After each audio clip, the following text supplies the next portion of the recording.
This is a place where the legends before us carried on a legacy of winning. Easy. Pitch out. 40, 35, 30, 20, 50. Touchdown, easy. No flag. It has always been the passion, determination, and teamwork that makes it who we are. The give to Diamond Ferry. Gets around the corner. One man to beat. Steps it up. He's gone. They're not going to catch him. Nobody's going to catch him. He's gone for the touchdown. A commitment to excellence is our way of life. Pass, and it is intercepted. Who else but Lucas Dennis is there to pick it? And it's a pick six for Everett. Touchdown. Crimson Tide.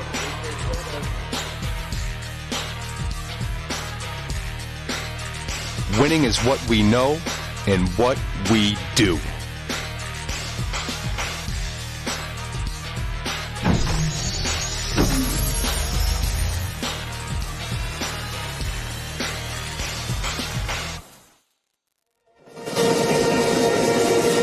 Good evening, everyone, and welcome to tonight's matchup under the bright setting sun here in Westwood, Massachusetts. We're live from Xaverian Brothers High School Stadium, where the Everett Crimson Tide is hitting the road to take on the Xaverian Hawks. My name is Animo Osmani, and joining me is the voice we all know and love, the Josh Dalgazo. Everett's coming into this matchup red hot at 2-0, rolling with momentum after back-to-back dominating wins to open the season. On the other side, Xaverian sits at 1-0, well-rested and reloaded after a bye week. Tonight, we'll see if Everett can keep up their perfect record intact against the tough Xaverian Hawks, or if the Hawks can defend the home turf and stay unbeaten themselves. Josh, what are your thoughts on this game? Yeah, this is a big-time matchup between two of the illustrious powers here in the Bay State. The Xaverian Hawks right now are the pinnacle of the state. They are the back-to-back state champions. They've done it with some prowess on the sidelines, and they have carried their longest winning streak currently in this rivalry with the Crimson Tide as it stands, winning the last 3. In fact, last year's game is the most lopsided win in Hawk history against Everett, taking that one 56-21. For the Hawks, it looks a little bit different under center. Henry Hasselbeck has now taken his talents to the other side of the coast. He is at UCLA, but now taking the reins from him is Will Wood. We did see Wood spelling Hasselbeck at times, whether it was through injury or a quick pick-me-up. Wood comes into this highly recruited. He is looking at Syracuse amongst other schools, 6'1", 205 pounds. He is a junior, and Wood looks to carry the torch that Hasselbeck has passed. For the Crimson Tide, it's going to be really simple. Simple in terms of what you need to do, difficult in terms of pulling it off. They have to play clean, disciplined football, kind of like the sky is blue. It's real simple. The Tide had great wins in their first 2 games, taking care of the Lent Classical, taking care of the Medford Mustangs in week 1, and then taking care of the Lent Classical Rams, both in dominating fashion. But this is a whole different animal here with the Xaverian Hawks. The Tide, one thing they'd like to do in those first 2 weeks, while they got off to hot starts, they did pick up maybe 1 too many penalties that Coach Rob DiLoretto would like to see. So you're going to have to be clean. You're going to have to play really good football against an experienced Hawks team trying to pull off the trifecta as they have a quest for a 3-peat. It's early in the season, but this is one of those statement games for both teams. Tradition, pride, and 2 programs built on excellence colliding right here early in the regular season. And in a lot of cases, sometimes these 2 teams end up making it to the Super Bowl after a victory on either side, or they meet again. Once again, 2 illustrious programs, always surrounded by good talent, good coaching staff, and great support from their respective schools as well. You talked about it, Aneem. These 2 often do meet in the Super Bowl. The last 2 Super Bowl victories for the Crimson Tide back in 16 and 17, the last 2 years that Coach DiBiase was at the sidelines, it was the Xaverian Hawks who opposed the Crimson Tide. Everett beat them in Lynn in 2016, and then in 2017, they beat them decisively at Gillette Stadium, capping off what has been talked about as one of the best teams of all time here in Massachusetts, that 17 team. So yes, they have a lot of familiarity. The Hawks also have some previous wins against the Tide in Super Bowls that took place earlier. So they are no strangers to each other. And now we have our captains meeting at midfield. Our captains here, looks like for the Xaverian Hawks, we have number 1, Dave Schiavagato, number 8, Dominic Funk, number 21, Christian McIntyre, and number 77, Gino Giosio. And for the Crimson Tide, number 1, John Barreros, number 5, Gideon Legal, number 8, Sam Lacombe, number 12, Kervins Joseph, number 59, Eno Neto, and the big boy, number 74, Nathan Fortune. We are battling a wicked sun right now to give you this one. I know our cam ops are going to be adjusting that f-stop on the fly to give you all the shots at home that you need to see. So we'll have that sun setting in a little bit. We are going with the 6 p.m. kickoff here down in Westwood. So it'll get darker as we go on, but dealing with a little bit of sun that we wouldn't normally see with the 7 p.m. kickoff. And it's going to get cooler from here. Current temperature sitting at 78 degrees, but will quickly decrease as the game goes along. Yeah, it is a nice one right now. I know you're wearing your nice, beautiful cream-colored coat. I would be drenched in that, but it does look light. You wear it well. Thank you very much. And it looks like Xaverian will start out the game receiving the ball after that coin toss. Everett will receive it in the second half.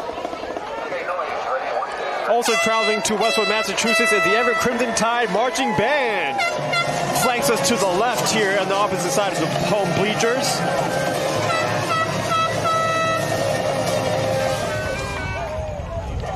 Might hear some of that bleeding through our microphones here. Yeah, we are literally right next to the band. If the tuba player gets tired, I'll probably take some reps from him and try my luck at bringing some sweet tunes. Okay, looks like we're getting ready for the national anthem.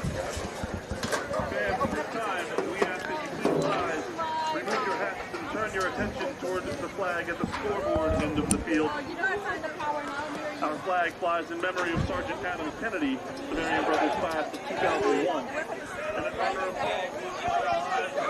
our country. This evening, our national anthem will be performed by our very own X-Men.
That was the national anthem performed by a performance group representing Xaverian Brothers High School. They were announced as the X-Men for Xaverian Brothers High School. But with that being said, the stage is set, the sun is setting, and kickoff is just underway in a few moments. Two unbeatens here in week 3 of MIAA football action. And we can't wait to see what this game has in store for us. Two storied and illustrious programs here in Westwood, Massachusetts. Doesn't get any better than this, Aneem. This is what it's all about. Football is back with a headliner in week 3, and we are excited to bring you all of the action. Crimson Tide rocking the all-whites. I think it looks sharp. Dig it. The gold is just shining off that beautiful sun. While the Hawks, they donned this look last year. This is a look from their early 90s where they bring in the yellow, the canary yellow pants with their patented navy blue top, white helmet. X marks the spot. Here we go. Crimson Tide ready to lead things off, and that's going to be YL Fanidi putting his right foot into it. And receiving for Xaverian was number 38, Sergeant Chismadia. Wide receiver quarterback who takes it up near to midfield. It looks into their own 38-yard line. And it was the kicker, Fanidi, who is a defensive player, not your average kicker, who made maybe a touchdown-saving tackle. This is one thing the Crimson Tide need to improve on. Their kickoff coverage in the first few weeks of the season has been an eyesore, something that dates back the last few years. And right there, Fanidi coming up with the big stop just past the 35-yard line. As you mentioned, looks like it's marked at the 37-yard line. And our heard because the first look for the Everett Crimson Tide of the Xaverian Hawk offense. Taking the helm on offense is Will Wood, junior quarterback. Here's a snap, hand off to the running back who cuffs it up middle, breaks a few tackles, and finally brought down by the last line of defense for the Crimson Tide. I think that was number 9, Tyler Frenny, on the final tackle. And the Hawks going no huddle. That was number 10, Bryce Todd, as the senior ripped off a big gain up the middle, and the Hawks waste no time. Todd's going to get it again. Same spot. Why not? Different result. Good job by the Crimson Tide right there, shoring up the interior. Curvins Joseph in on the stop, and you see big number 66, the young sophomore E.J. Wright. He has made his presence felt in the first 2 weeks of the season. The big fella certainly knows how to put that hand in the ground and bring on some movement. That brings 2nd and 8. Clock continues to run as there's 2 consecutive running plays, and now here comes their third play of the drive. Will Wood and the shotgun, 2 receivers to the top of the screen. Here's a snap, he rolls right, looking for options down deep. Good coverage by the defense, and pass flies out of bounds for an incomplete pass. That was Tyler Frenny in coverage. Excellent job by the Tide defensive line. Nathan Fortune did a great job stringing Wood out. That was a designed rollout to the right, Wood going towards his arm strength side, but Fortune did a nice job not keeping outside contained, and you mentioned it, Tyler Frenny in coverage. Not much could happen there. Some pursuit from the backside as well, and the Tide forcing the first big play of the game. We're going to have 3rd down and 8 upcoming. And the ball spotted at the Everett 48-yard line. Hollow snaps, and it's going to be Will Wood under center. I formation. 2 receivers. And here it comes. We got a motion by number 21. It's going to be toss, run play to the far side of the field. And it looks like they will pick up the first down. Really, that's tough to stomach right there. 3rd and 8, you run a toss play towards the Hawks sideline, and they pick it up with relative ease. And right now, you're looking at this, if you're Coach Fornaro, and you're going to say, you know what, we'll just probably keep the ball on the ground and force the Tide to stop us. I mean, that's tough right there.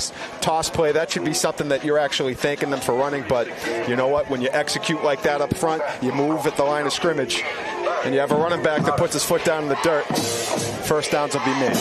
You got a huge battle in the trenches between these two teams. They got really able-bodied linemen. Here's the running back. Clean hole up the middle, and the volley brought down by Jeremiah Joseph and John Barreros. Once again, you're looking at it so far. Bryce Todd having his name called early and often. That was just a simple dive play, shading off tackle, and daylight before Todd's even facing contact, making his way 6 to 7 yards down the field before contact, and then getting the extra push. Chains are moving right now. Hawks are in business. There's a look at the replay. Nice job by Joseph and Barreros as the last line of defense, but going to need more from the line of scrimmage, and the linebackers are going to have to really come scraping downhill. We're going to see that I formation again. And another motion by the receiver, and it's going to be play action. He's looking down the middle, down deep. Wide open. Wide open for Xaverian Hawks, number 21, Christian McIntyre, senior for Xaverian Hawks. And they will strike first with the opening touchdown. And Wood did a real nice job on the play action. He actually used the ball fake, putting the ball in the belly of Todd, pulling it back out, and then McIntyre just running down the field wide open. Ball right between the numbers, and the Hawks, just like that, in a quick matter of time, are on the board. He was a motion man.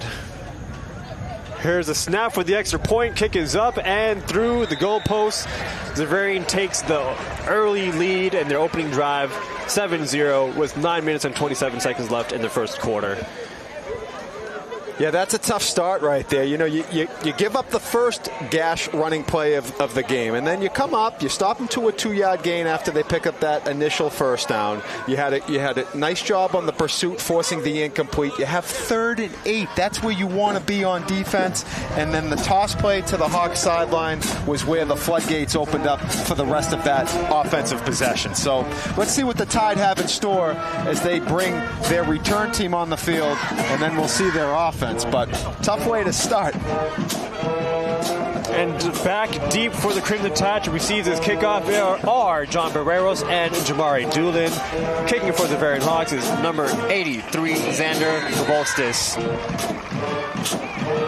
Here's a kick, and it does make its way down deep, and it's going to be Jamari Doolin who fields it in. Tries to make a move to the sideline, trying to find some space, and gets chased out of bounds. Not too much of a gain there, and the ball will be spotted. Doolin is one of the Tides. Sorry, Anim. I believe that ball spotted was in the 17-yard line. Can't really see from this angle. as I was saying, and you're looking at Doolin on the replay, Jamari is definitely one of the Tide's most explosive players. He has a touchdown already to his name on the season, 14 carries, 150 yards, and his best touchdown might have been one that was called back against Medford a week earlier, where he just put on the absolute Jets. He's going to get the initial carry of the game. Jet sweep going to the Hawks sideline, and he is met hard out of bounds, and that'll bring some yellow laundry onto the field, as that's going to be a late hit out of bounds. So the Tide will receive their first break of the game, getting a first down on what will be a personal foul against Xaverian. And you said it, that was the jet sweep for a player with all the Jets on the Crimson Tide. And there's a look at the replay. You can see Doolin making his way to the outside, and then just a little extracurricular there, well out of bounds. Actually got to the track. Looked like he was ready to pass the baton in the 400 meters when he finally got tackled. Now we're at the 31-yard line. Tyler Frenny in the shotgun position. John Barreros in the backfield. It's going to be a quarterback key for Tyler. He pitches it out to Jamari Doolin and gets swallowed up quickly by the Xaverian defense. First time we're seeing that try option. And it was really good execution. Tip your hat to the Hawks defense, having all three levels covered. You had the immediate ball fake to the up back. They had that covered. Then Frenny did the right thing. He took the open space, makes the pitch to a guy with electric speed. But the Hawks defense had the answer, holding it to just a 1-yard gain. So, yeah, man, that might be a notion of things to come if that's how the Hawks defense is going to be. Now it's John Barreros. We know he can run with the football, and Barreros isn't going to get much there. Again, the Hawks' pursuit to the football is showing. That was a captain for the Xaverian, Christian McIntyre, who made those defensive plays. The tackle on Jamari Doolin and then forcing John Barreros out of bounds. Crimson Tide is faced with a third and, in this situation, too long. Yeah, we got about 3rd down and 7, maybe a long 6.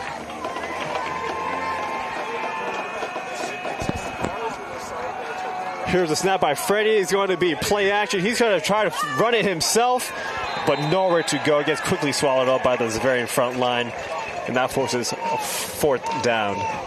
And that was a designed pass play, but immediate pressure and fire under Frenny. He did a nice job just tucking the ball, trying to pick something up. Gets back to the line of scrimmage. The punt team will come out. So after a 15-yard gift on a hit out of bounds, Tide unable to bring anything else there. So their defense will come back onto the field. Hopefully they can get a nice punt. This is John Barreros, and he is under all kinds of pressure. Barreros is going to take it to the sideline, and he's going to pick up the first down. And then some. John Barreros, in not a designed play, something that the coaches will want to talk about, because as soon as he took the snap, he was under an all-out siege. But Barreros, being the athlete that he is, put a quick stiff arm, put the Jets onto the Hawks sideline, and there's a look at it right there. And finally pushed out of bounds by the return man, number 34, Jonathan Santusuoso. But now a fresh set of downs for the Crimson Tide. 1st and 10 from the Xaverian 41-yard line. Let's see if the Tide maybe try to go for one here. Maybe they put the ball in the belly and try to hit something up top. Maybe a skinny post. The safety's basically not even in the picture right now. Hawks playing deep in the box. Hand off to John Barreros, who does find good space on the far side of the field to pick up a few yards on the play. Nice job by Barreros going off tackle left, liking the view to the Hawks sideline. There's a look at it. Receives a real nice seal block at the top of the play. I believe that was the tight end sealing off one of the interior linemen. That gave the space that Barreros needed. That was Armani Negron with an excellent block on the seal. 2nd and 4 here. We got Jamari Julian in motion, and it's going to be kept by Tyler Frenny up the middle. And he's going to pick up the first down right at the sticks. Nice execution. Frenny putting on the fake on the jet sweep. And again, that's an option read. So Freddie right there is reading his key. And if he sees that the edge is coming inside, he'll actually make that handoff to Doolin. But Freddie does a nice job, sees that he has the opening. And Freddie has been outstanding in the early portions of this season. When he tucks it, he is getting downhill. He's looking to leave a print on your face mask when he runs with the football. And here's John Barreros, who gets immediately met in the backfield by number 62, Marco D'Amico, junior defensive tackle for the Hawks. Big answer for the Hawks right there after some momentum for the Tide starting to rise, and it was Marco D'Amico making a big meeting in the backfield. That's going to be a 3-yard loss. And that hurts right there. You got a couple real nice running plays. You're in Hawks territory. You still are, but now you're behind the chains, 2nd down and long. Ball spotted at the 33-yard line. Here's Freddie in the shotgun once again. Immediate snap, handoff to Barreros, who tries to power his way up the middle, picks up just a couple yards. Looks like he might have made it to the original line of a scrimmage. Well, he did a nice job shedding off the first few tacklers. Unfortunately, the rest of the Hawks cavalry was quick to pounce, so not much room for Barreros. Gets back to the original line of scrimmage, so we're going to look at 3rd and 10 for the Tide. There's a look at it right there. You can see, again, the Hawks really fly to the football very well. Signs of a really intact, in-tune, hyper-focused defense. Jamari Doolin in motion. It's going to be play action. He's looking down left. He has nothing there. Tries to make something happen himself up the middle. Refuses to go down, but finally does under the unescapable grapple of number 62 once again. Marco D'Amico. Yeah, D'Amico again, but Frenny, how about just leaving the gas tank and just letting it fly right there? Really did a great job. Let's see if we can give Frenny some time, because he looked like he had Negron streaking down the field, but again, Frenny's under an all-out siege, so he really doesn't have too much time to keep his eyes downfield before blue jerseys are invading his territory. Going forward on 4th down, 4th and 4 for the Crimson Tide. We got 4 receivers out in shotgun. Freddie looking to his right. Jamari Doolin couldn't haul that in. Oh, I love the play call. Quick arrow to Doolin. The ball was there. Doolin's going to want to have that back. When we know he's been shorthanded in the early portions of this season, that one just goes through the wickets, and the Hawks will take over on downs. But really nice play call. You're facing that kind of pressure. You know what you need to pick up for the down to gain. Get the ball out of Freddie's hands quickly. You put it on the money. But the Hawks will take over. Now the defense is going to have to answer. Listen, one way this is going to happen is you're going to have to really shore up that run defense and make the Hawks earn it. So let's see what happens here with 4:10 left in the first quarter. Ball on the 24-yard line. And we're going to get us a second look here at Will Wood running the offense for the Hawks. And backing him up is Bryce Todd. To his left, 2 receivers down of the formation. Here's a snap. Read option. It's going to be a quarterback keep, but one covered by Tyler Freddie and support by Kervin Joseph. That was quarterback on quarterback. That was a nice keep by Wood, but it was fellow quarterback and safety on the other side of the ball. Tyler Freddie filling the gap and making the stick. And Jeremiah Joseph, again, as you said, Aneem, teaming up on the stop. About a 4-yard gain, so still, a healthy gain for the Hawks, but from what we've seen so far, you'll take it for the Tide. 2nd and 6. And the quarterback did take his time to actually read his options there and then finally making the decision. Good patience there, but now he goes under center with 2 receivers to the top. I formation. It's going to be direct handoff to none other than Bryce Todd. And again, getting off the pile, it's number 66, E.J. Wright. Kervin Joseph also in on the stop, but E.J. Wright really made it happen there. He took on a couple jobs right there. He absolutely handled the offensive lineman at the line of scrimmage, driving him into the ball carrier, and then he said, you know what, I'm going to make the play as well. There it is, a good look at it. The old clothesline, 1993 SummerSlam, E.J. Wright bringing the heat right there. So we're going to have 3rd down, and that's going to be about 4. Scoreboard's calling it 5, but he's got about 4 yards to gain. Big play coming up for the Tide. There to go with the I formation again, a little bit of a power look. And it's going to be a play action, roll out to his right, plenty of time to... Good coverage. Nice job by Jeremiah Joseph. Reading that, that was the tight end dragging across the middle. The Tide had all phases covered right there, and Joseph did a nice job breaking in, getting his right hand in on it. That's a big stop for the Tide. Look at it right here. Look at the replay. You're going to get a pulling guard showing the counter fake. Wood puts the ball in the belly, rolls out. He's looking. His first 2 targets weren't there. Finds the tight end, but it's Joseph, the long junior, coming in with the stab. And I tell you what, if he had a white jersey in the area, that's how you come up with an into. Nice job. And now we got a punt coming up by Xaverian, and back to receive are John Barreros and Jamari Doolin. Here's a punt, low, long drive. Oh, pick it up. That's a knuckler. Nice job by Barreros.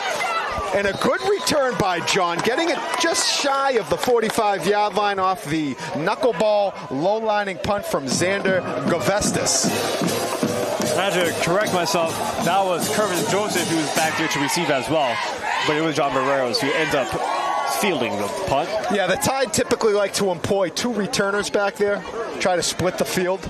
Nice job by Barreros picking it up, because on punts like that, if you don't get to it, that'll roll down the length of the field. So while it doesn't meet the artistic impression eye that you're looking for, if you can get someone to not return it, that'll roll. Good job by Barreros, and he actually made a little bit of something happen. So Tide just shy of midfield. Ball on the 44-yard line. Tyler Freddy in the shotgun. Here's a snap. It's a QB draw, design quarterback draw, but the Hawks not taking the bait. And it was a trio in on the stop. Number 73, Marty Barnes. We've talked about Marco D'Amico. And there was another interior lineman involved, but nice job by the Hawks interior. I like the play call, but just, again, Hawks defense really showing that they're up to stuff so far. And Josh, you and I are so battled in the sun here, but this is brutal. Yeah, thanks for the 6 p.m. kickoff. Love it. Again, I'm sure our cam ops do too. They're just staring into the sun, burning out their retinas. We got a flag here.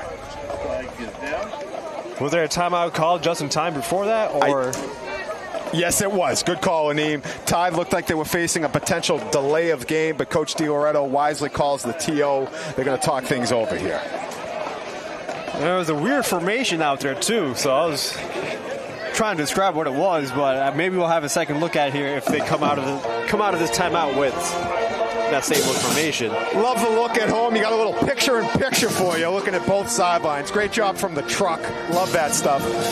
You can see both coaches kind of going over strategy here. For the Tide, let's see what we can make. Now, you lost a yard on that QB draw, so you're coming out of this at 2nd down and 11.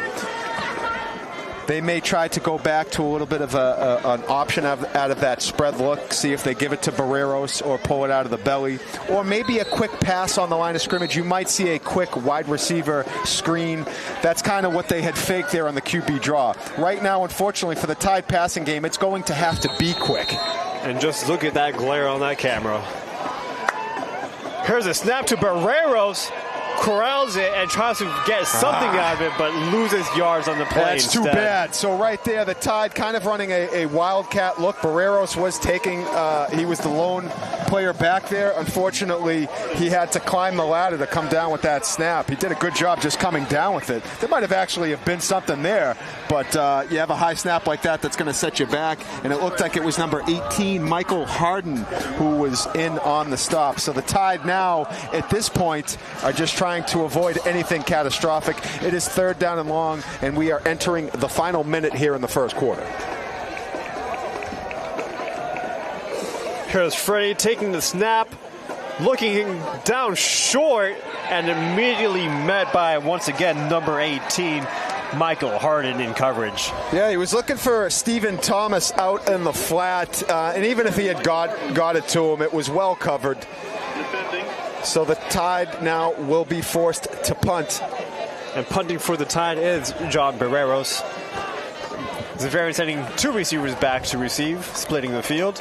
Number 38 and number 34. Another high snap. Great job by Barreros just to handle it. And that's a solid solid punt right there, considering that Barreros had a right-hand paw that to knock it out of the air. And then he actually hit a little spiral on it, ran out of some real estate in the sideline. But at this point, you're looking at just not giving up a big return. Ball's going to be spotted at the 32-yard line, and the Hawks will take over. There's a good look at it. Nice job from our sideline camera. That's Tony Laidlaw operating the monopod with our Terradex system. So nice job by Tony, and again, kudos to the truck. Justin Hahn bringing you the shots from his director's chair. We got Joe Camley, our video engineer, dialing in, working extra sweat equity with the sun right now. Not helping anybody, but that's why he's the engineer extraordinaire. Oh, he's a shading guru. Here's a snap. It's going to be a hand up to number 9, who goes off tackle, picks up a good few yards on the play. And that's the first time we saw Kyle Celestion, the big fella, rumbling right there. And that's one way to move the sticks. That's going to be a first down gain. Ball spotted at the Xaverian 42-yard line. So a gain of 10. First time we saw that look from Xaverian so far in this game was 2 split backs, but now we're going back to the I formation. Going to be a power handoff to, once again, number 9, who powers his way to the Everett 37-yard line. So this time you saw the Hawks hand it off. That was the play-action play they ran last series of downs with the third down that was knocked down by Joseph. This time the handoff goes to Celestion, and the locomotive with just an absolute express-bound train, nothing in front of him, and he almost dragged the defender another 10 yards. That's how this first quarter is going to end. Coming at the right time for the Tide. Maybe reset a little bit. Keep your composure. I know this has been a tough spot for them the last couple of years. You're still hanging in there. The way this started, 7-0 game after one frame, but man, you better slap that cold water in your face, because the Hawks offense is on the move. And that was Kyle Celestin with back-to-back plays. We see him taking over for Bryce Todd, it seems, who receives the workload in the first 2 drives of the game. And on that last play was John Barreros, who's being dragged and ending up making that tackle on Kyle Celestin. Well, the best thing that's also happened with this quarter break is the sun looks like it's finally setting behind the bleachers. I have some green spots right now in the eyes, but my glasses are working pretty well, but we'll definitely take the sun dropping just below the bleachers right now. And the Tide defense going to have to saddle up here.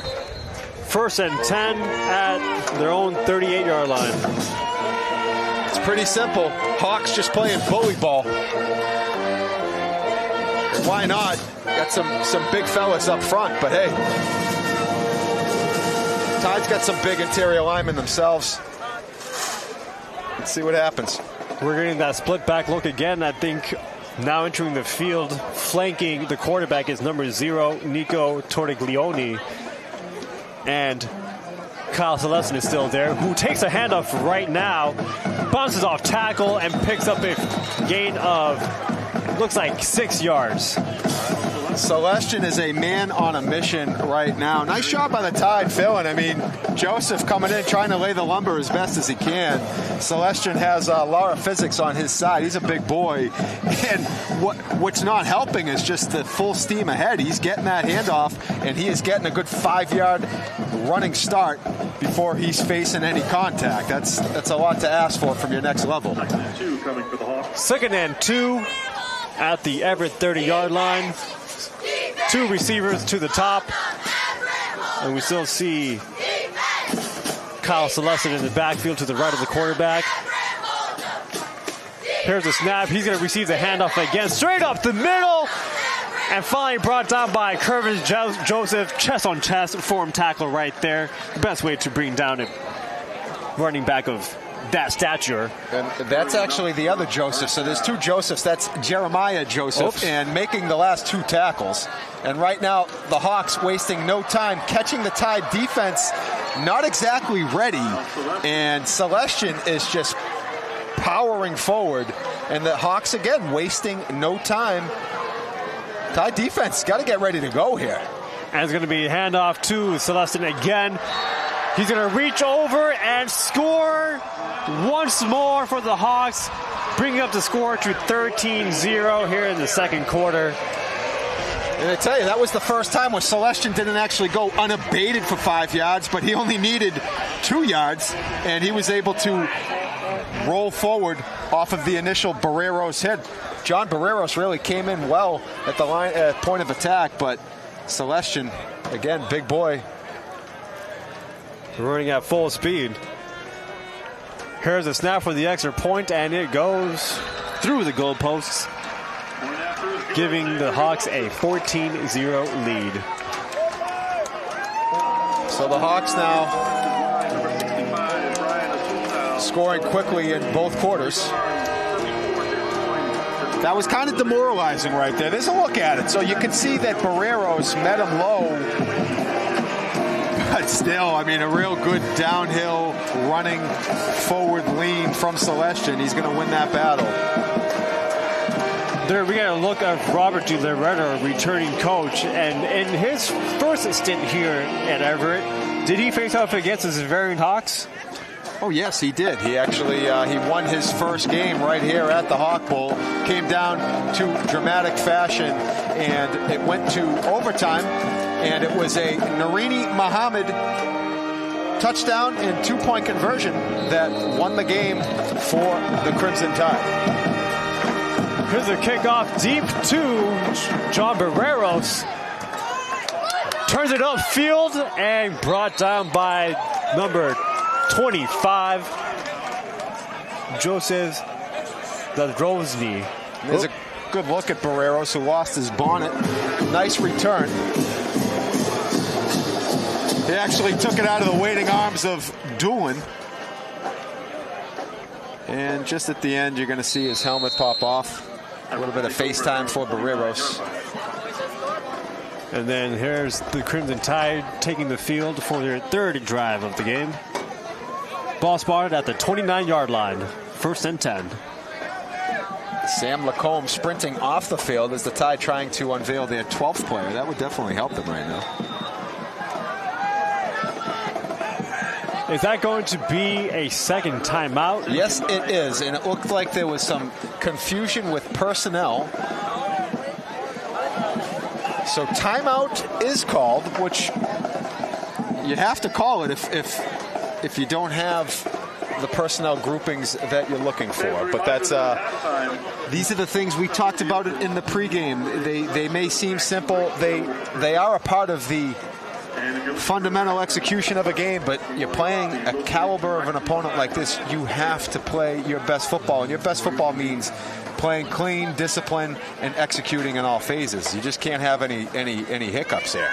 That timeout allowed John Barreros to check back into the game since his helmet came off in the last play. But here he is flanking Frenny. Here's a snap to Frenny, who takes it up the middle. Good look temporarily, but he does get a gain of a few yards on the play. I do like that right now, because what Frenny's giving you is he's immediately just ball fake going down, and he is busting forward. So at least he's trying to gather some momentum. It's going to pick up about 4 yards. So let's see if we can maybe get some action going with Frenny trying to really bulldoze his way forward. But still, you're seeing a really good job by the Hawks linebacking core. They're coming downhill. This time it's Barreros. Found something to gain something. Initially, what looked like a loss on the play, Barreros managed to improvise and power through just to get back to the original spot. It's going to be 3rd and 7. Ball remains on the 32-yard line. There's a look at the replay. Gets swallowed up quickly, but uses his strength to get back to the line of scrimmage. But now here's the Crimson Tide facing 3rd and 7 in their own 32-yard line. Frenny in the shotgun takes a snap, looking for a deep pass in the corner. He's got him. Good connection from Frenny to Doolin. That's a beautiful pass by Frenny. dropping it in the bucket. Nice route. Doolin running a corner route right there. I love the spacing. Here's a look at it. Check it out. Freddie drops back. He's going to drop this thing right in a bucket. Plenty of real estate for Doolin to work with, and does a nice job hauling it in. That's a big play for the Crimson Tide. Let's see if they can capitalize. 1st and 10 from the 45-yard line. We got Doolin in motion, and he's going to receive it, but gets tripped up and brought down by number 11, Julian Owen of the Xaverian Hawks, senior defensive lineman. That's too bad. You know, that momentum short-lived. You lose 5 on the next play, and it puts your offense, who's had a hard time moving the football, behind the chains. That's tough right there. So it'll be 2nd and 14. Loss of 4 on the play.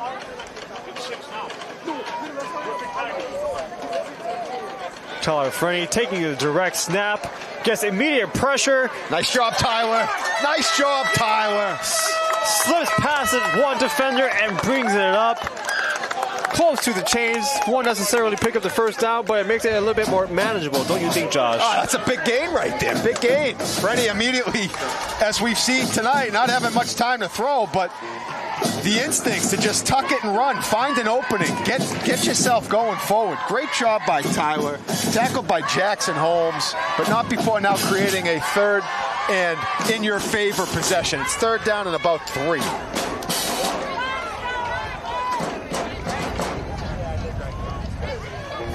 Two running backs in the backfield is going to be John Barreros. He takes it up and takes a pile to the first down marker. Would be just enough. Yes, he does. First down, Crimson Tide. Nice job by Barreros, getting some help from his friends as he's able to move the pile. Big first down. Needed 2, gained 2.5. Check it out. There's Barreros. Eno Neto's pulling. You see big number 68, Gaetano Foster, providing some beef. All right, here we go. First down and 10.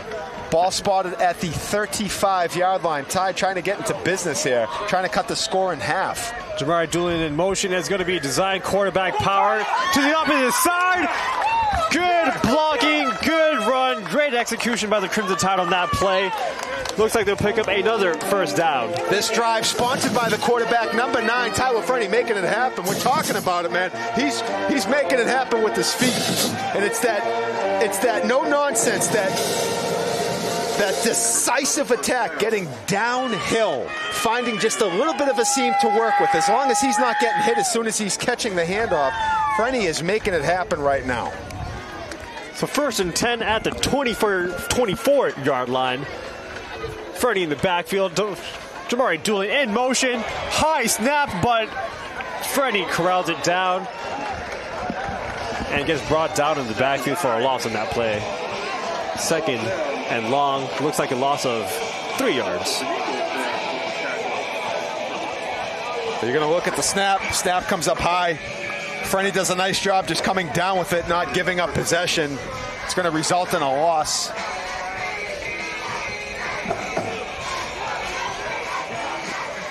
So it's 2nd down and 13. Ball now at the 27-yard line. We got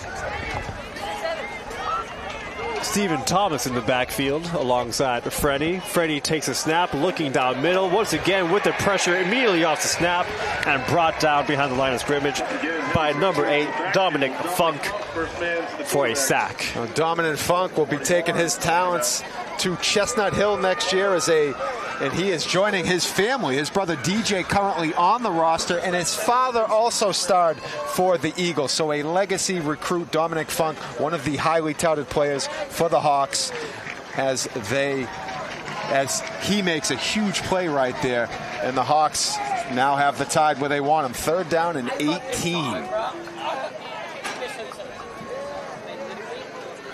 Frenney lining up. Takes a snap, looking down deep on the feint for Jeremiah Joseph, just out of reach. And that's going to be 4th and 18 for the Crimson Tide. Not a bad ball, not a bad route. He actually had a little bit of time to throw. He had near a 3 Mississippi count, which is really something to be seen right now. And Frenney almost dropped that one in there. So I like the call. Well, I mean, you have no choice right there. but at least he had a little bit of time to throw. This is going to be 4th down and 18. You might as well go for it because you're in the right side of the field. And the ball wasn't too far out of the reach of Jeremiah Joseph, so that was a good look. But here they are, 4th and 18. 3 receivers to the top of the screen. Drops back in the pocket. The ball gets hit from behind, and it's going to be blown as an incomplete pass. Yeah, it's just tough. I mean, was moving forward. You don't have much time back there. You know, it's difficult. You got to make passes. You're asking a lot if the ball has to come out of your hands in a quick beat. It was Dominic Funk with the pressure and the hit on the arm right there. Might have been a fumble. Yeah, you know, in any situation like that, you have to treat that like that ball is live. Thankfully, it was ruled incomplete, but what appeared to be a promising drive for the Tide ends, and they lost it down. So the Hawks now looking to build on their 14-0 lead with 5:07 remaining here in the first half. In the backfield now, along with Will Wood, is number 10, Bryce Todd. And Nico Tortaglioni drops back in the pocket, looking for his options. Dumps it down. And brought out of bounds by number 11, Armani Negron, after a gain of 9 yards. Really nice job by Wood, you know, extending the play, rolling to his left, finds his running back in the flat, rolling with him. And then Todd does a nice job making a little bit extra after the catch. So what appeared to be initially good coverage and some pressure results in an 8-yard gain for the Hawks on first play. Got to tip your hat. Hawks just making the right play at the right time. Back under center for this second and short situation is going to be a handoff to Todd, who does pick up the first down and gets brought down from underneath him. John Barreros in on the stop. It was John Barreros. Thank you, Josh.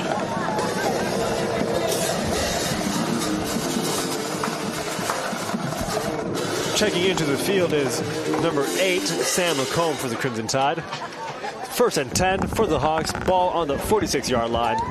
There's going to be Wood under center. It was Todd in the back. Receiver in motion. And was that an offside or a false start? Refs are going to call it a false start on that play. Tide getting a bit of a break there.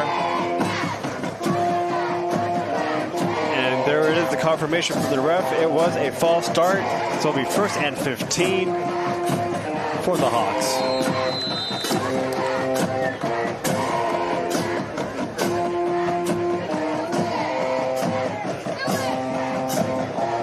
So 1st and 15. Now this is where your defense, they need to rally around this here. You know, you're giving them 15 yards to pick up that first down. Defense really needs to step up. This is big. The Hawks is now lining up in the shotgun.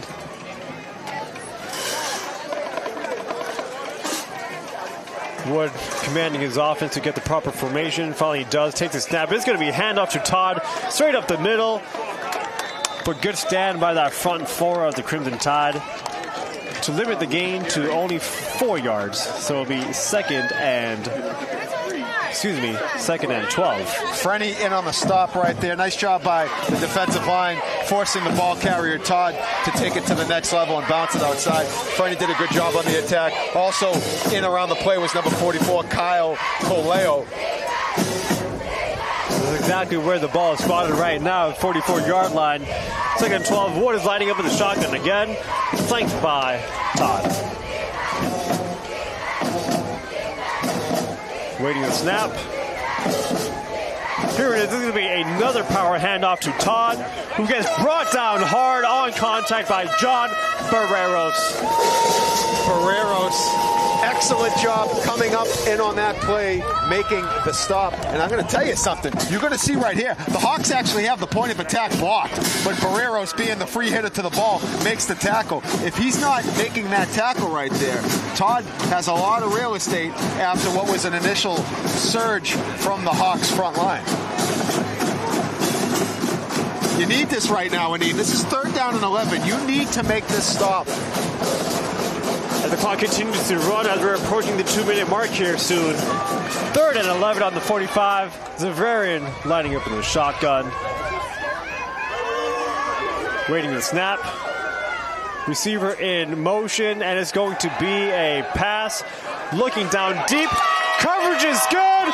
And great pursuit by That's YL Fanidi. YL Fanidi coming up with the big play. And I'm going to actually tell you right now, other than the play action pass that went to a touchdown from McIntyre earlier, the Tide's pass defense has been there today. They've done a good job with pressure, but they've done a better job with their coverage downfield. And you see Fanidi, nice job with the replay. Fanidi coming up with the big stop. That was huge. And now the Hawks are going to punt it here. Clock is going to run. We are inside 2 minutes, 1:34 to be exact. And here is the punt. John Barreros, the sole man, back down deep. Won't get the opportunity to field it. The ball will be blown at the Everett 38-yard line. And there was a really nice job by number 8, Sam Lacombe, who actually he was in the face of the punter. And that may have deterred that punt going where it went, landing shallow towards the Hawks sideline. So nice job by the senior Lacombe. And let's see if the Tide can come up with an answer here after what was a really good drive. They had an excellent drive. It just fizzled on a couple losses back to back. Let's see if they can build on that. Minute 25. Let's see if they get one here before the half. Here's Freddie taking the offense. Looking down below for a screenplay. But the ball finds the turf instead for a 2nd and 10. That's not a bad call. You've had pressure in your face. A good way to get rid of it quickly is a high percentage screen throw. There's a look at it right there.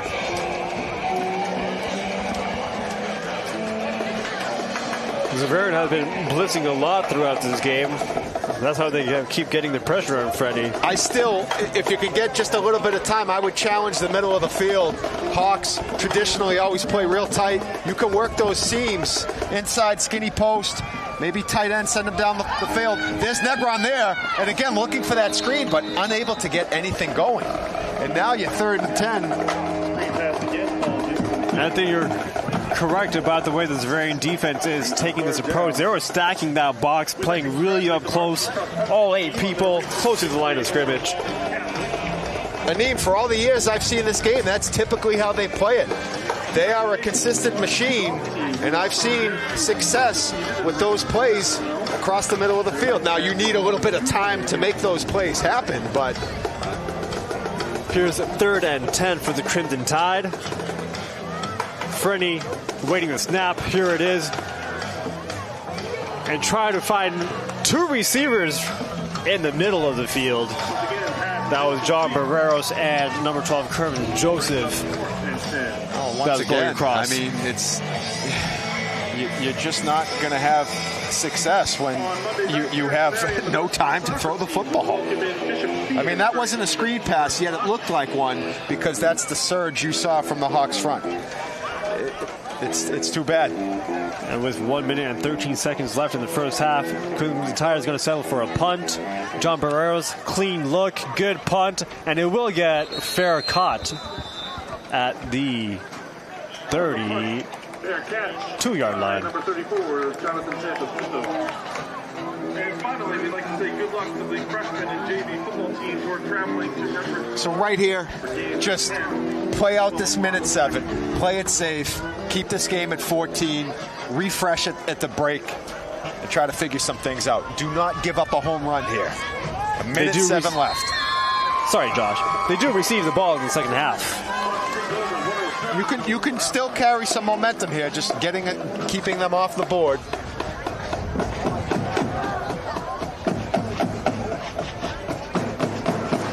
So with the ball at the 32-yard line, within approaching the 1 minute mark here in the second half, Wood is going to line up in the shotgun. Todd splitting out.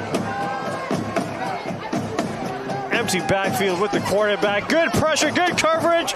Quarterback extending the play, tries to find someone in on the sideline. That was caught by number 38, Sergeant Shadmadia, sophomore. That's a big time play. What a throw from Will Wood. What a catch from Sergeant Shamadia. I mean, that's well covered. Look at this. Look at the replay. He's going to escape the grasp of Y.L. Finiti. Armani Negron in pursuit. How about, you can't cover it any better. Frenny is right there. He threw it. He put it on the back shoulder of Shamadia. That's just, you tip your hat to a quarterback making a play like that. And you can see why Will Wood has garnered the Division I attention at the next level that he has. And that's why Hawks fans are very pleased about their current state, as he's only a junior. We talked about Henry Hasselbeck in the open, taking his talents to UCLA, and right now you can see some cheers for the big fella E.J. Wright, who comes up a little gimpy. Hopefully he's okay, because he's a big part of that Crimson Tide defense. But now the Hawks in Crimson Tide territory. The clock is running. Here's Wood once again, good coverage on the field, but he was going to tuck the ball himself and might take it all the way. That's a fumble. He loses the ball. That's out of the end zone. Oh, he recovered it in the end zone. That's going to be a touchdown. Nope. That could be a touchback. Let's see what they're calling here. I don't think he had possession by the time he went out of bounds after that forced fumble by the Crimson Tide defender. Refs are going to discuss it. They're calling it, yeah. And you know what? He did appear to recover it before ending in the back line of the end zone. Wow, look at this. Okay, so Wood, again, nowhere to go. He's going to tuck it and run. You're going to get a good look at it. He gets a block, takes a big hit. Ball comes out. But watch Wood. He's going to recover that. And he gets possession right there. He's in. He's in, and that's too bad. That's too bad. Another foot, he gets to that back line. That's a touchback, but otherwise, that's in. I mean, oh man, Tide just can't catch one right there. But you got to tip your hat. Wood made it happen in the first place. You know, you've seen the Tide pass defense has been outstanding. Wood has had, really, on his first, second, and third reads, has had nowhere to go, but he showed off his wheels right there. Then you make a play where you actually knock the ball out. Looked like it was destined to be a touchback, but Wood just getting control of it at the last moments. And what we didn't need to happen did happen, is the Tide give up one right there as we are 42 seconds from halftime. That's a real gut punch right there. This is the second game of the season for the Xaverian Hawks, but we get to take a look at both the arm and the legs of junior quarterback Will Wood for the Xaverian Hawks. So down 3 scores with 42 seconds left. Here's a kickoff. Really short, fielded by Armani Negron. And the refs are going to blow it there. Spotted at the Everett 35-yard line. They will take over at their own 34-yard line. 34-yard line is where the ball is going to be fielded. And no time was taken off after that kickoff, so we still have 42 seconds left to work with to see if the Crimson Tide offense could make it work. Here's Tyler Fernie in the shotgun. Dueling in motion. It's going to be a handoff to John Barreros. Tries to find a hole and gets brought down on the far side of the field. Yeah, I think at this point, you just want to run that clock and take it into recess here. It's going to be a loss of 1 yard. We got 20 seconds left And number 2, Marco D'Amico. in this first half. Loss of a yard. And at this point, I wouldn't even run a play. I would take a knee. Protect the players just in case. But here they are lining up in the shotgun. And there will be no delay of game. They had just enough time to kill that off. And we're going to enter halftime here as Xaverian has a 21-0 lead. in this Week 3 matchup. Yeah, the big one there just came at the end of the half. I mean, that's the one that you really you wanted to avoid. You were probably in a little bit better than maybe you should have, just being down 14, but the way it played out, okay, 14 receiving the ball, but then that last score, that one really hurt. Tide still going to receive the football. They did do some nice things offensively, but just not consistent enough to gain points. Their best drive, they went into Hawks territory, but as we've seen, you got to be able to protect your quarterback and without having much time to throw. I mean, again, simple math. It's 2 + 2. You just can't really do too much. And credit the Hawks defense. They have been really up to snuff on some well-executed plays. So that's going to take us into the half here. It's 21-0 Hawks on top, and we'll be back with more action. I'm Money Mosmani, and that's Josh Delgazo. We'll see you in about 15 minutes from now.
Okay, and we are ready to start the second half, or just about ready. We have about a minute ticking off that clock as the Hawks now come out of their nest, their locker room, if you will. And the Hawks enjoying a 21-0 lead. It was done with the scoring of number 21, Christian McIntyre. He received a play-action pass wide open right between the number 21 to get the scoring started. Then it was the big fella. And thankfully, we haven't seen much of him since.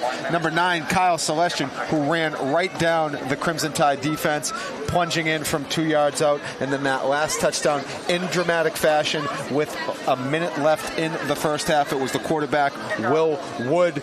He took off and ran on a pass play that had nothing, showed off his speed.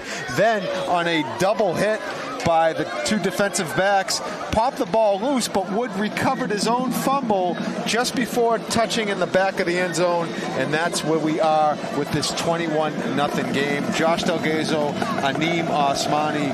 Aneem, the Tide, had some good things happen, but overall, they were on the other side of it there in the first half. Let's hope that they can kind of put their best foot forward and really clean things up and make this thing a game. Right on, Josh, and we are here in Westwood, Massachusetts. One of the greatest things that we do here at Everett High School is that the production team travels with all our teams in Everett. The Crimson Tide is going to receive the ball in the second half. And Josh, to one of your points earlier, it is a tough matchup when you're competing against a team that has a lot of Division I bound talent. But Everett hanging in there. They have a lot of talent themselves, a lot of speed, a lot of strength, and nevertheless, a lot of determination. Well, they're going to get the ball first to start this half, and we're going to hopefully see a Crimson Tide possession where they can get some points on the board. One of the big things has been with the legs of Tyler Freddy. He's actually made a lot of things happen on the ground. John Barreros has made some things happen as well. But overall, the Hawks defense has been very tough, especially when the Tide have opted to pass. Okay, this is Doolin. He's going to hand it off to Barreros. A quick little trickery. That ball's out. And it's going to be recovered by Xaverian in Everett territory. Oh, man. What a huge blow to start off the second half for the Crimson Tide. Well, if you wanted to talk about what couldn't happen, that would be it. I loved a little bit of the trickery. It didn't really net much. Here it is. So Doolin catches it. Actually, looks like he purposely runs into Barreros, and then Barreros, that ball gets knocked out, and falling on it was number 34, Jonathan Santos-Soaso. And the Hawks are in business just like that, looking to put this game in the next to impossible to comeback range if this goes down. So Xaverian starting the second half at the Everett 16-yard line. And we see big-bodied number 9 Kyle Celestin in the backfield with Junior Woods. It's going to be a handoff to Celestin and quickly brought down, but after a few yard gains by the Crimson Tide front.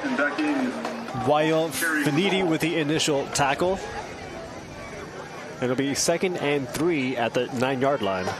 Gain of almost 7. Tyler Freddy with the outside leverage and then finally brought down by Wyatt Finiti. So now 2nd and 3. Woods going under center.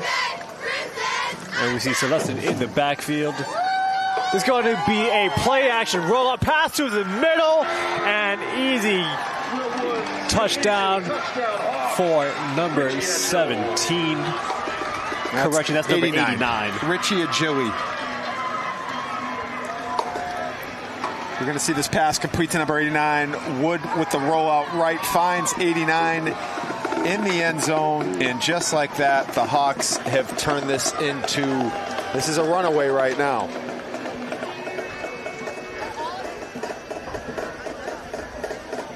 Only 48 seconds into the second half. Here's the extra point attempt, and it goes right through the goalpost, putting up Xaverian 28-0. Good 28-0 Hawks early in the third quarter.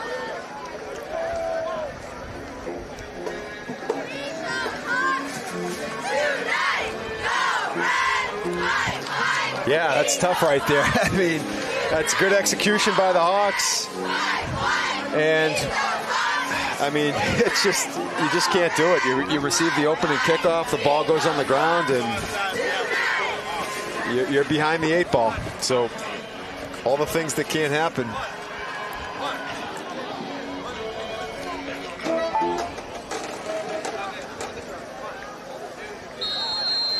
So now we got a second kickoff here in the first minute of the second half.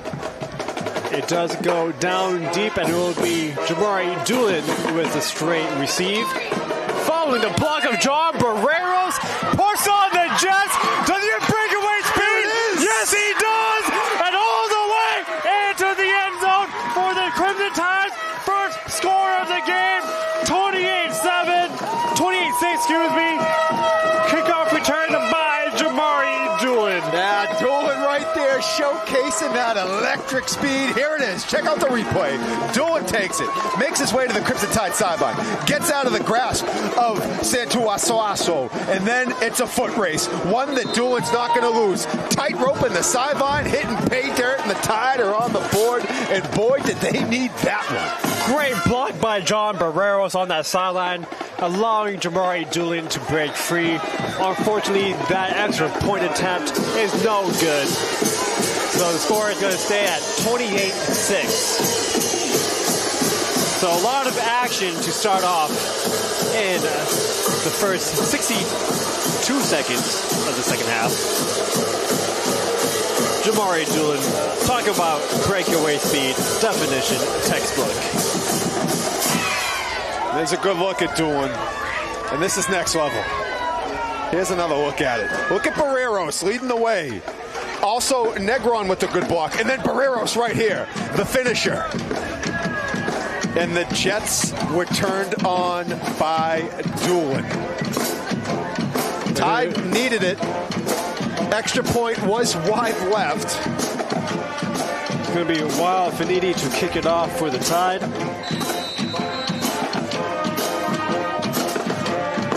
And it's going to go hit the turf at the 20-yard line. Finally fielded by Xaverian, and then quickly hit out of bounds at their 26-yard line. So out of bounds at the 26, and let's see if the Tide defense. Now this is where, let's see, can the Tide maybe get something in their favor? Can they make a stop? Can they come up with the turnover? This is where you could make things really interesting. So little is off the clock in what has been a very explosive start by both teams in this quarter, Aneem. Almost lost my voice at this point already, but we'll see how much more we could get in terms of excitement. Here's Woods in the backfield, lining up in the shotgun, takes a snap, hands it off to Todd, quickly brought down by Wild Finidi, and brought down at the line of scrimmage for a play of no gain. Nice job by Finidi. Good look at big number 7, and check this out. Finidi is going to come down the line of scrimmage, makes the play, breaks down his feet, and just immediately wrapped up Todd. 2nd and 10. And now Woods lining up under center. Bryce Todd in the backfield. Here's a play. It's going to be a handoff to Todd, who's trying to break to the outside, and sealed off by John Barreros, who brings him down for the tackle. 1 yard gain on the play, and now it's at 3rd and 9. Correction, that might have been 3rd and 6 or 7. This is the next level play by Barreros. Check it out. Barreros is going to fend off his blocker. He was blocked by the tight end of Geely, and just immediately he did 2 things right there. He took on the blocker with his inside shoulder, keeping outside contained, was able to stabilize the movement from the blocker, and then came up with the tackle. That is a big-time play by a big-time player, John Barreros. So now it is, in fact, 3rd and 8 for the Xaverian Hawks. Woods lining up in the shotgun, and in the backfield is Bryce Todd. Here's a snap. Sitting in the pocket. Coverage is good. Pocket breaks down. Ball is loose, and the flag is thrown. Mask. That's a face mask against Everett. That's going to That's going to take away some really good things happening right there. That's too bad. Oh, man. That was a really good job by the defense, but unfortunately, a strong grasp of the face mask is going to give the Hawks a first down. You're going to see it here. We asked for a turnover, and it almost happened. Check this out. So great pressure by the Tide, starting with the coverage downfield.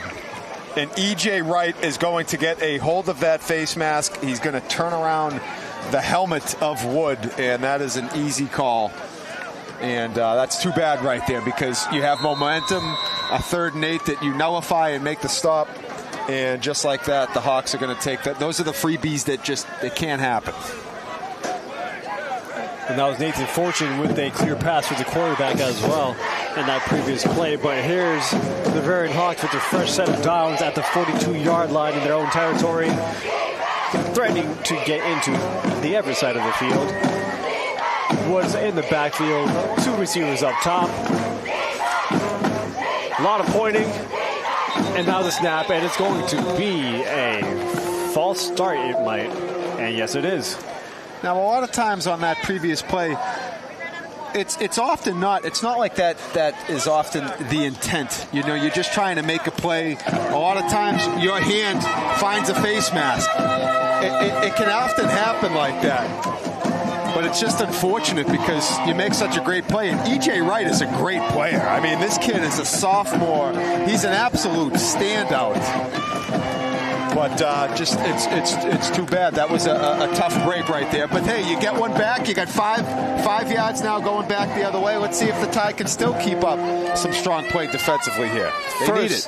First and 15 at the 37-yard line is going to be play action by Woods, looking to his right, down deep, and finds the man open. Just past his defender, running down the sideline. Can Brewers catch him? And he can't. Xaverian is going to score once again. Christian McIntyre. Christian McIntyre. That's his 2nd score of the game. Bring up the score to 34-6. This one quickly getting away from the Tide. You see it right there. McIntyre hauls it in, then gets past Chance Barreto. And the rest was done by McIntyre and his feet, racing to the end zone.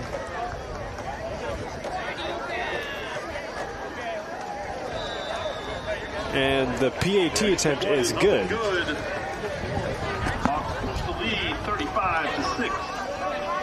But I must say, Josh, this game is a pure display of a lot of speed on both teams.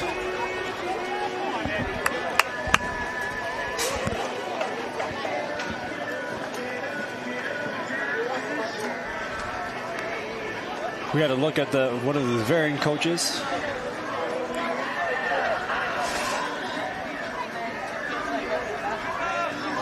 Yeah, the Hawks flying high right now. See if we can get another answer on the kick return. That was one of the positives.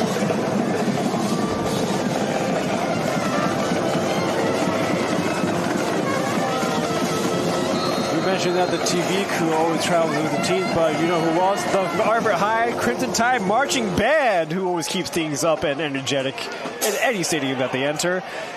Short kickoff fielded by the Crimson Tide. And is that the 30-yard line, Josh? Yes, it is. Kaio Kaleo.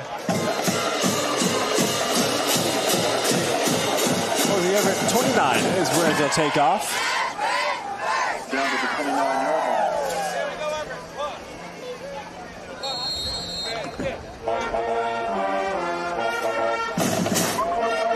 So this would actually be the 3rd possession for the Crimson Tide offense here in the second half. Freddie in the backfield. Takes a snap. Straight handoff to Barreros, but quickly met in the backfield by that front 4 of the Xaverian Hawks. Looks like that was number 62, Marco D'Amico, on the taco. Marco D'Amico and Marco Cordiglione stop. Also brought down by Nico Tortiglione. 2nd and 11 at the 27-yard line. Jamari Doolin in motion. It's going to be a keep by Tyler Freddy. Continues to make plays with his legs and strengths. Gets a gain of a few yards on the play. Great job by Tyler. Again, just no nonsense. Putting the shoulder down. Making his presence felt. Good, solid. It wasn't a huge gain, but just everything you have. I mean, that's what you want to see. Leaving it all out there. Nice job by 9. It's 3rd down and 7. And he's doing it on both sides of the field as well, as he is a starting linebacker. 3rd and 7 at the Everett 32-yard line. Freddie takes a snap, drops back, has some time, looks down the middle, just too high for Jeremiah Joseph. And that would be an incomplete pass. 4th and 7, so the Crimson Tide will punt it from the 32-yard line. Yeah, you see number 21, McIntyre, almost came down with what would have been a SportsCenter top 10 highlight level pick. Check it out. Just out of the outstretched hand of Joseph. Look at McIntyre. Almost came up with the laces on that one. And that is a bad snap over the head of Barreros. He picks it up. He's going to try to run for it. Does he have enough space to make a play? And gets walloped on the sideline. John Barreros makes it back to the line of scrimmage to limit the damage of what could have been a disastrous play for the Crimson Tide. He took a big hit at the end of this play. Now, Barreros does a great job just making something out of nothing. Watch the end of this. He is going to get absolutely hit hard. That was it looked like number 11, I believe, was actually in on that hit. Julian Aoun. He was one of the last players to arrive off the pile. Sometimes you get a sideline hit like that, you have all the leverage because there's only one way for the ball carrier to go. He has to tightrope the sideline. So if you come in with the right angle, you can really lay a lick. And Barreros took it like a champ. He's a tough customer, but once again, not the Tide not hitting in all phases. I mean, and not actually hitting. I mean, like in the fundamental department. You know, bad snap over Barreros' head. I mean, you know, these are the things that can't happen. And the Crimson Tide is going to take a timeout, but as they do, we're taking another look at the big hit on Barreros. Looks like that was actually number 40. You were correct. It was Liam Coe on the tackle. I'm sorry, Aneem. You looked like you had 40 dialed up, and you were correct. Liam Coe was the deliverer of that hit on Barreros. But a nice job by John picking up. He made it interesting. He had to field the ball down near his goal line. First time it happened, he did pick up a first down. For the second time, still limiting the damage by making it to the original line of scrimmage. Liam Coe, who made that tackle earlier, is one of 39 seniors on the Xaverian roster. But here they are back out on the field for this 1st and 10 player from the Everett 29-yard line. One's in the backfield and also is number 9, Kyle Celestin. Gets chased outside the box and brought down by Nathan Fortune and Jeremiah Joseph. Yeah, nice job by the Tide defense there, finally making a positive play on Celestin. That's the first time anything's been positive for the Tide when he's carried the football. But they did a good job. He didn't get that 5-yard head of steam. He was actually strung out a little bit, and then the Tide did a very good job just getting to the football right there. So only a gain of 3, or 2 rather. 2nd down and 8. At the 26-yard line, here's a snap to Celestin as he works his way up the middle, and then finally brought down for another short gain on the play. One thing I've noticed, Josh, is that there's been an even trade-off between Celestin and Todd in the backfield. They're both seniors on the Xaverian roster. Yeah, that's right. Well, I wouldn't read too much into it. The X has done pretty good at just next man up. So, I mean, I'm sure there's someone waiting in the wings that is going to look pretty good next year. But yeah, no, it sounds good right now. They're both seniors. We'll get them next year, but they'll have something there. You believe that? It's okay, though. You keep playing. This is the experience you need. This is the measuring stick. This is where you want to be. So this is what does kind of prime you as well. What do you want to be going forward? Here's a play action. Can't find anyone downfield, so Woods is trying to improvise. Break pocket and finally runs as he was out of options, but does pick up a first down on the play. Good coverage on the field. That was the same exact play that they ran at the beginning of the game that got them their first touchdown. There's a look at it. Wood dropping back. We've seen it today. The Tide defensive coverage downfield has been terrific. It's been one of their bright spots. But Wood really knows how to extend the play. He runs very well. So you still have to account for what he can do as a runner. So first and 10 at the Everett 14-yard line. And we have 4 minutes and 40 seconds left in the third quarter. Woods under center, and it's going to be a direct handoff to Celestin, who gets met at the line of scrimmage by number 74, Nathan Fortune. Good play by 74, Fortune. Holding it down in the middle of the interior. One of the captains for the Tide.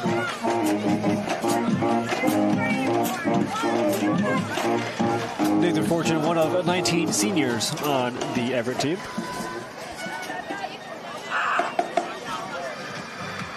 Second and 8 at the Everett 12-yard line.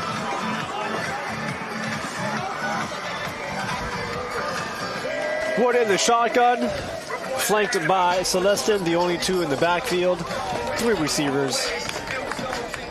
And Wood is looking for a quick play to the end zone. It's going to be a pass, and it's going to fly out of bounds for an incomplete pass. Jeremiah Joseph in coverage. Patrick Curley, the intended receiver. Let's take a look at it. Pump fakes to his right, looking for McIntyre. Then he finds 17, Curley. Nice coverage by Joseph. Still a pretty good ball. You could see him just sling it out there. We had a good look at it just from our live eye as well. I mean, he really put some revos on that football. That thing was spinning. But good coverage again by the Crimson Tide. That has been one of the consistencies here tonight. There are, as I said before, there's a lot of speed on that field. But now Xaverian's faced with a 3rd and 8 situation here. Will Wood taking the snap in the shotgun, looking to his right. Coverage is there. Is it? And gets high pointed by number 21, Christian McIntyre. He gets a hat trick on the game and puts up Xaverian past the 40-yard marker. Yeah, McIntyre. We've seen it. He's big time. Check this out. And he actually gets hit as he threw the ball, but McIntyre beautifully high points it. And not much that the young freshman, Gerald Zamora, could do. He was actually in the right place. Wood got hit as he threw the football. I mean, once again, you just tip your hat to this Xaverian Hawks football team. They know how to execute, and they do it at a high level. But McIntyre, as you said, Aneem, throw the hats on the field. That's his 3rd touchdown of the evening, and he certainly, that 3rd one might have been the best one, as he climbed the ladder and brought that thing at its highest point of gravity. That was a big-time catch. Nice ball, too. I mean, you make a throw like that under that kind of duress. This is a very good football team. They're going to be tough to beat.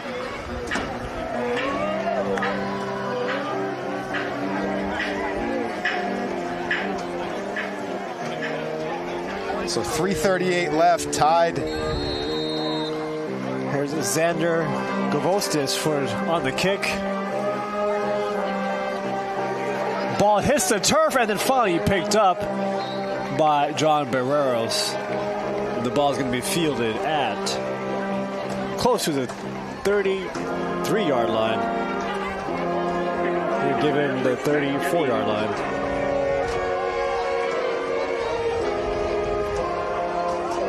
Well, at this point, if this score holds going into the fourth quarter, we will enter running time. Running time works as followed. If it's a 42-point lead in the third quarter, that qualifies, or a 30-point lead in the fourth quarter. So the Tide could actually theoretically score and not get an extra point made, and it would still qualify. So let's see what they have here. That's not going to be much going on for Barreros as he's wrapped up in the backfield there. Once again, swarmed by that Hawks front.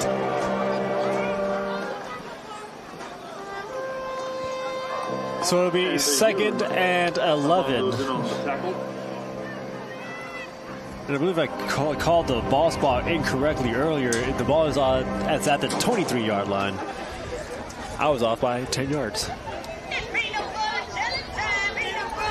But here's a tight backfield look, and it's going to be a direct snap to Barreros, who tries to find something on the outside, but quickly chased down by that Xaverian defense. Number 40 for Xaverian on the tackle. That is Liam Coach.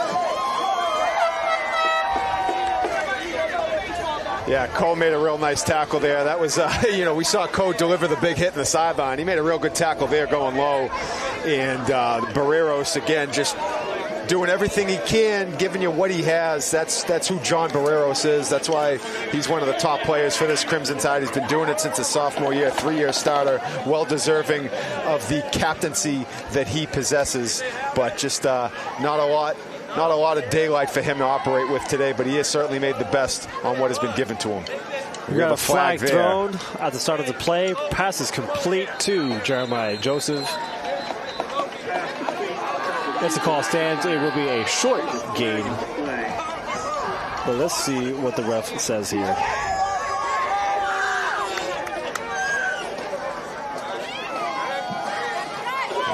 Right there you can see the trainers tending to is like number 17. Is that Patrick Curley, I believe, that may be down? And the way they're stretching him, that would tell me that is cramps. And there was a flag on the play, so that was against the Crimson Tide. The penalties actually declined.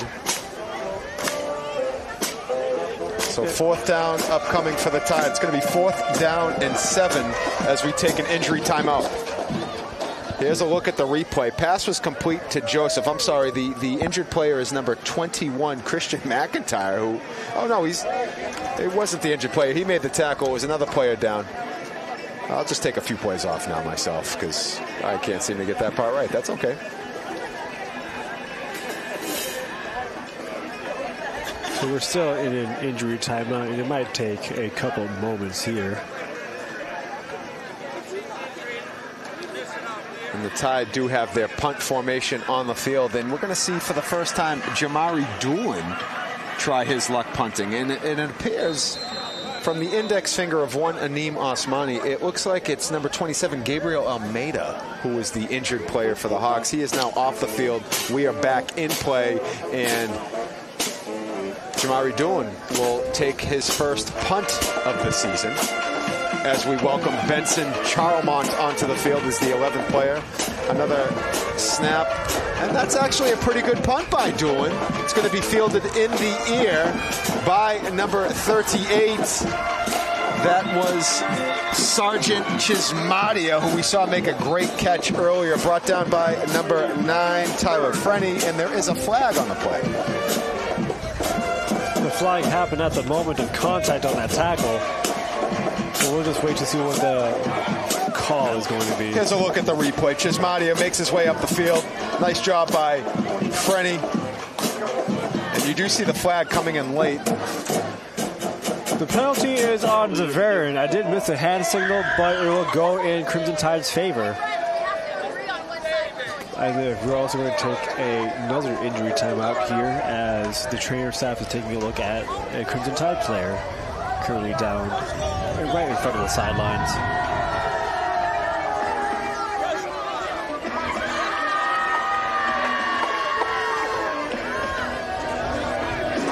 So we have 1 minute and 31 seconds left in this third quarter.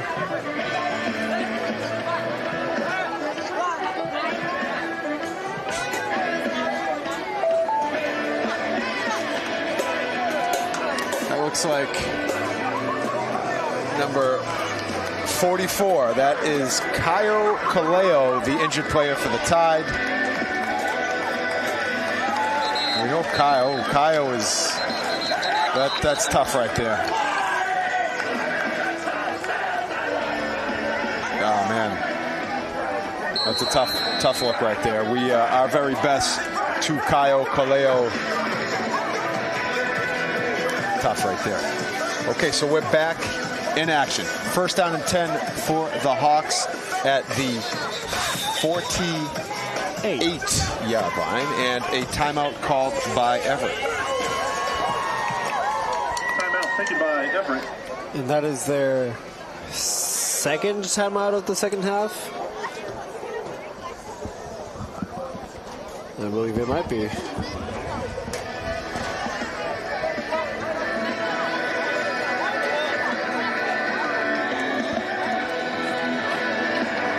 So Josh, I got a pop quiz for you. I don't know if you mentioned this earlier, but what is Everett's record against Catholic schools since 1992?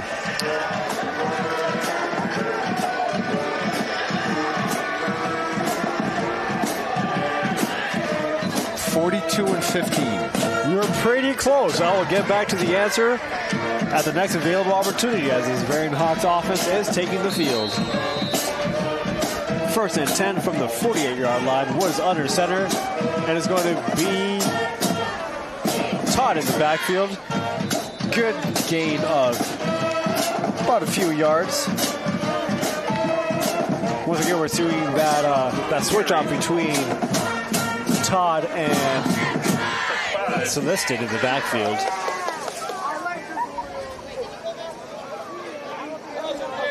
And Jeremiah Joseph, I believe, was in on the stop. Joseph has had a strong game for the Tide defensively.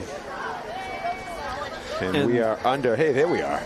We're under the final minute here of the third quarter.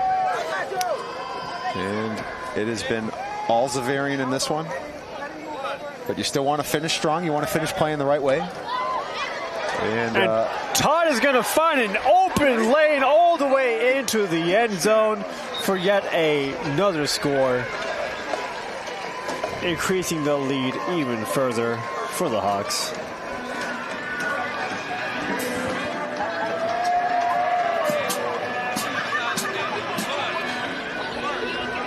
Bryce Todd, I think that's his second score of the game. And with that, Josh, it looks like we will also be entering running time.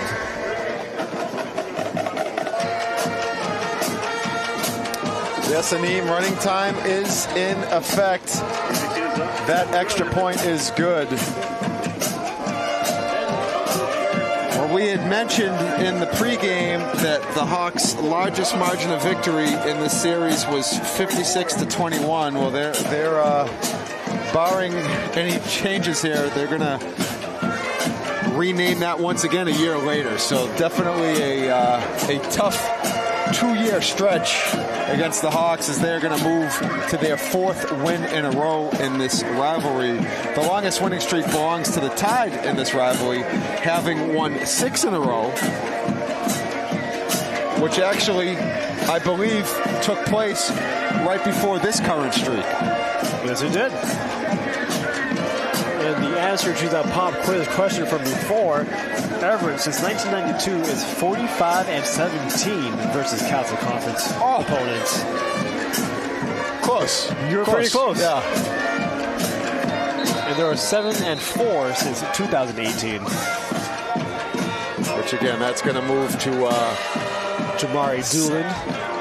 Doolin now. Trying to make some moves and does make its way to the 23-yard line. Oh, good eyes, Aneem. It's tough. It's, you know, the visiting bleachers here aren't, they're not very, very high. So we have a lower vantage point than we normally would have.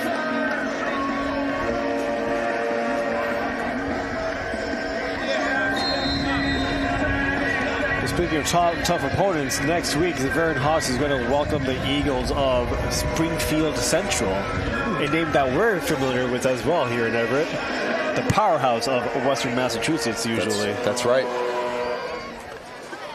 Here's a snap to Stephen Thomas, and met at the point of attack for no gain on the play. Yeah, that'll be a game to watch. That'll be one to take in.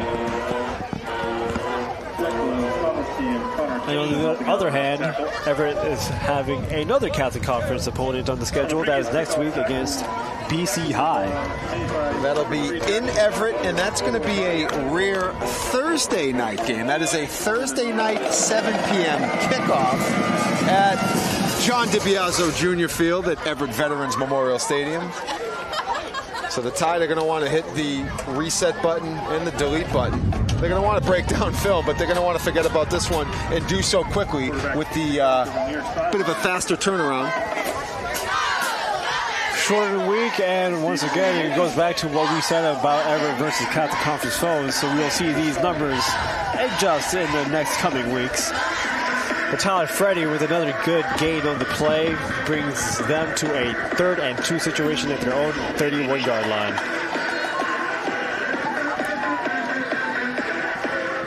But once again, Everett is one of those public schools that these Catholic Conference schools find it very respectful to continuously put Everett on their schedules. And that's what makes it such a nice rivalry. Here's Tyler Freddy trying to get the outside. Good gains. Tries to keep his balance, but finally trips. Huge gain on that play for a first down. Takes the Crimson Tide all the way to the other 40-yard line. Again, look at Tyler coming into your living room here. Nice block by Doolin. And check this out. Nice move. Oh, nice job by Frenny. He's giving it everything tonight for the Tide. Leading rusher, but here's Jamari Doolin for the snap in the backfield again, going the opposite direction, using his breakaway speed to pick up once again another first down. Ran out of real estate there on the sidelines.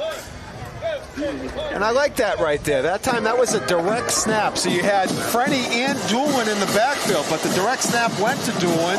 He had a little bit of running room. Takes it around the corner. We know Doolin can absolutely fly. I don't know if you've heard that before. Nice job by the Tide. Back-to-back first downs.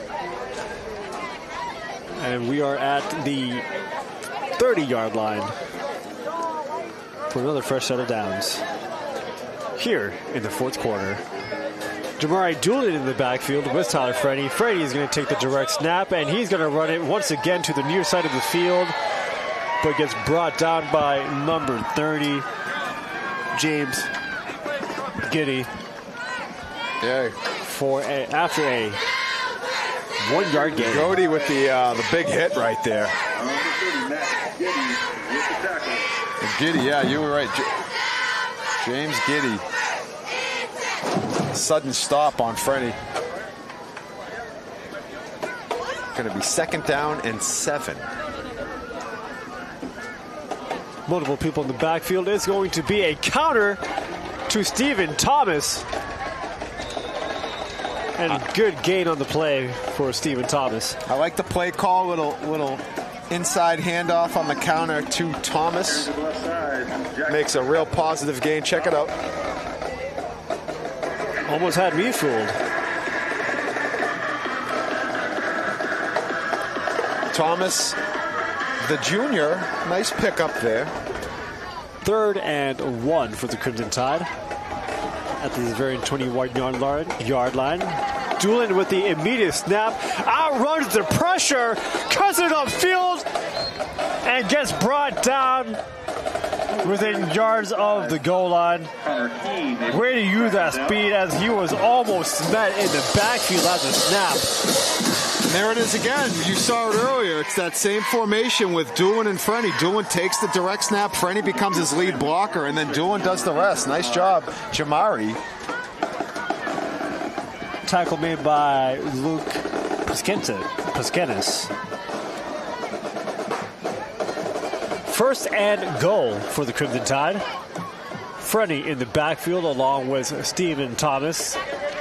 It's going to be Doolin in motion. It's going to be kept by Freddie up the middle, and he is going to find the end zone for the second score of the game for the Crimson Tide. Excellent job by Tyler Frenny. All night this has been the case. He has made no bones about where he is running the football and punches his way into the end zone. Great job by Tyler. That was a good drive by Everett. They kept it on the ground, and each play was almost an explosive one.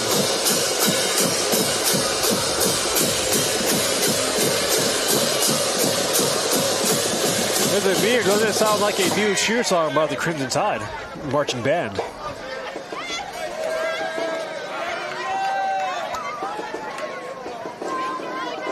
So here's the Crimson Tide breaking the huddle. It looks like they're going to go for two. Two receivers down wide, the bottom of the frame. Here's Freddie. Going to be tossed back to Doolin, who's going to find walk in. an empty lane.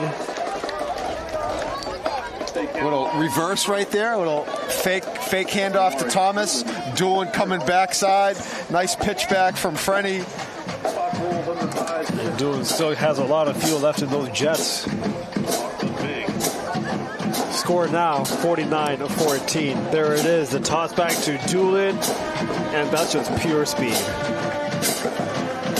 Good move to just put his foot in the ground and hop into the end zone to even out the score line on the other side, getting to 14, negating those two missed extra point attempts.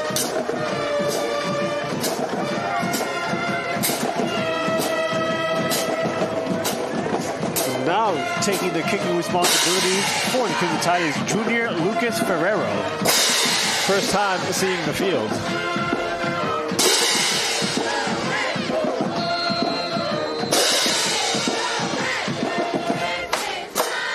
There's a kick. Good looking ball. And fielded by the Hawks by number 3, Jackson DeStefano. And it looks like this might be a late hit out of bounds on that far side of the field. Flag down on the play. Yeah, looks like it's against Everett. I think you are correct, Aneem. Yep, it's going to be a personal foul. Oh, it's a face mask. Face mask, okay. I apologize for jumping the call. No, still partially correct. It was of the personal foul variety. It's a 15-yard penalty, something you don't want to see. You're finishing with a little bit of momentum here. You had a nice drive. You get the 2-point conversion, a little bit of window dressing, even though it's still obviously the score still tells the story. But let's still finish playing the right way here. Final 3 minutes. Second unit in for the Hawks. They take over at the 40-yard line in Everett territory. And at quarterback is the freshman, Trevor Gardner. Can't see the jersey number of the running back who just received the snap, but gets brought down after a 1-yard gain on that play. And more flags after the play.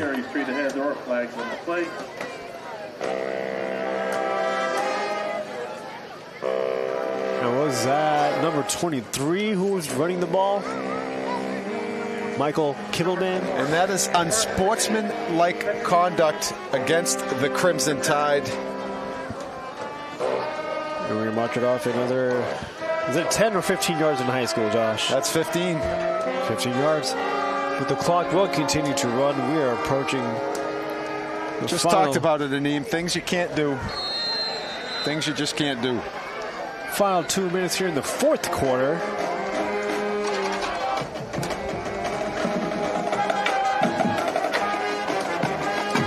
But the Xaverian Hawks quickly run to the line of scrimmage. Trying to get some reps in for the second unit here. And that's going to be a toss play to the outside to number 4, Ronnie Escobar, senior for the Xaverian Hawks. Number 4, Ronnie Escobar. And brought down by Armani Negron.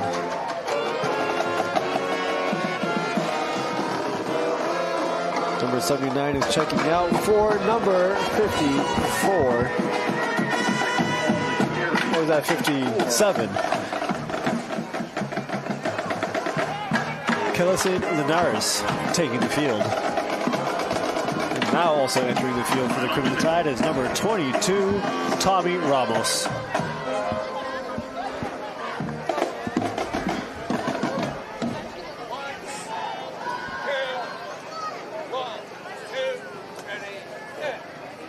In the shotgun, and it's going to be a quarterback read. He keeps it, leaps over the line, and gets a gain of a few yards on that play. We've got 30 seconds left in the game. Straight ahead. And we'll see if we have one more snap before the final whistle.